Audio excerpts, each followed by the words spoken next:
তা লেখাপড়া কতদূর করেছো? মাধ্যমিকটা টপকেছো? আমি বিদেশে মাস্টার অফ সায়েন্স করেছি। মাস্টার অফ চাপ বাবা, মাধ্যমিকটাও টপ করতে বললেন? আপনারা কোথা থেকে আসছেন? হলদিয়া। কটা গাড়ি করে এসছেন? কত ভাড়া পড়লো? 10,000।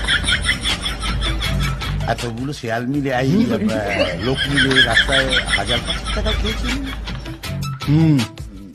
সব মিলিয়ে 15,000। এই মেয়ে আমার পছন্দ হয়ে গেছে, দিন কান ঠিক করে আমাকে জানিয়ে দিন। চলে চলো রে, একটু জানিয়ে দিও।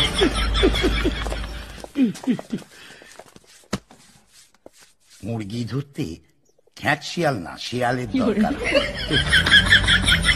15, আসতে 15। কত হলো? 30।